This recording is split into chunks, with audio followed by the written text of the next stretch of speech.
भाइयों, एक गुनाह ये गीबत भी है जिसको हमने बड़ा मामूली समझ लिया है। यकीन मानिए कई मरतबा ऐसे मुशाहिदात और वाकयात नजरों से गुजरे हैं कि एक बंदा अरसे से गोश्त नहीं खा रहा, लेकिन मेडिकल रिपोर्ट में आ रहा है कि वो गोश्त डेली खाता है, गुर्दों की रिपोर्ट खराब आ रही है, उसके अंदर गीबत के अलावा कोई ऐप पाया नहीं गया। और जब उसने इस्लाह की, अल्लाह ताला ने उसको शिफा भी दे दी। ये कोई छोटी बीमारी नहीं है। और ये रसूलुल्लाह सल्लल्लाहु अलैहि वसल्लम ने इस एक मौके के ऊपर इसकी पेशीन गोई नहीं की, बल्कि दूसरा मशहूर वाकया है, अक्सर ने सुना होगा, लेकिन याद दहानी के लिए रसूलुल्लाह सल्लल्लाहु अलैहि वसल्लम एक सफर में अबू बकर उमर को भी साथ लेके चल पड़े। और हजरत अबू बकर उमर ने एक मुलाजम को अपने हमरा लिया, और उस मुलाजम को हमरा लेने का मकसद ये था कि जब हम सफर में रुक जाएंगे, जब हम सफर में कहीं पे ठहरेंगे, सस्ताएंगे, कहीं पे रेस्ट करेंगे, तो ये मुलाजम हमारे लिए खाना पकाएगा, हमारी खिदमत करेगा। अब एक रास्ते में पड़ाव आ गया, आपने पड़ाव डाल लिया, हजरत अबू बकर उमर ने भी पड़ाव डाल लिया। अब जब उन्होंने पड़ाव डाला, वो जो मुलाजम था वो भी बिलाखिर इंसान था, इतना लंबा चौड़ा सफर था।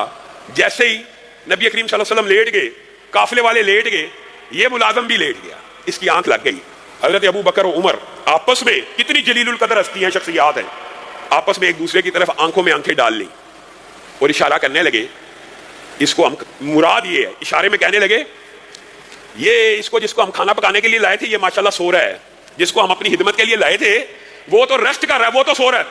कोई बुरी बात नहीं की, कोई गाली नहीं निकाली, कोई तानो तशनी नहीं की, सिर्फ ये जो हल्का सा, इसको कहते हैं हमज किया, हल्का सा इशारा किया, लम्स कह ले, हल्का सा लम्स किया, और एक दूसरे की सिर्फ आंखों में देख के इशारे किए कि ये देखो जी सो रहा है, इसको हम खिदमत के लिए लाए थे। और बस इस बात के ऊपर एक दूसरे को देख के मुस्कुराना शुरू हो गए, हंसना शुरू हो गए। अब भूख तो लग चुकी थी, मुलाजम को ना उठाया, रसूलुल्लाह सल्लल्लाहु अलैहि वसल्लम के दरबार में पेश हो गया। अल्लाह के रसूल, आपने जो खाने का इंतजाम किया उसमें से हमें भी खिला दीजिए।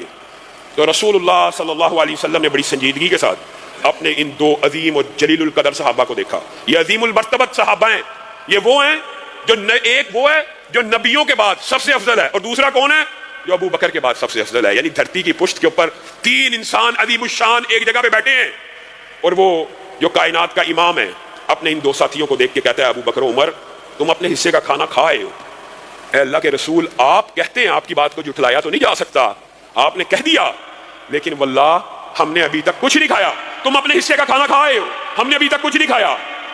तुमने उस मुलाजम की आपस में कनंखियों में गीबत नहीं थी की, तुमने अपने मुर्दा भाई का गोश्त खा लिया, तुमने अपने हिस्से का खाना खा लिया। हमने इस गुनाह को क्या समझा? कुछ भी नहीं समझा। और हम ये समझते हैं कोई ऐप किसी के अंदर मौजूद हो तो वो गीबत नहीं है। और मेरे भाइयों, गीबत सिर्फ मौजूद ऐप का नाम है, मौजूद ऐप का नाम है। और अगर वो ऐप मौजूद ही ना हो तो उसको क्या कहते हैं? इल्जाम या बुहतान।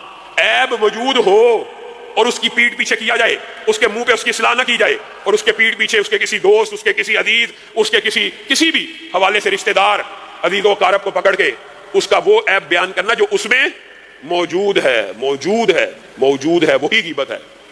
वो ऐप बयान करने की इजाजत मुहद्दिसीन ने जिन दो मुकामात पे अमूमी तौर पे दी है, वो भी समझ आ जाना चाहिए। बात आई है ज़िमनी तौर पे तो इसकी भी वजाहत हो जाए। एक, अगर उस आदमी का कहीं रिश्ता हो रहा है और आपको उसके ऐप का पता है, और रिश्ता करने वाले को आपको बताना जरूरी है कि इस बंदे में ये ऐब है, इस लड़की में ये ऐब है, बाद में गिला ना करना, अभी बात बता दी जाए। रिश्ते के अंदर ऐब को नहीं छुपाना चाहिए। दूसरी बात, उस बंदे का फितना ऐसा हो, उस ऐब का फितना ऐसा हो, वो जो ऐब है वो ऐसा ऐब हो जिससे अवाम को नुकसान पहुंचता हो, जिसपे मफाद आमा के ऊपर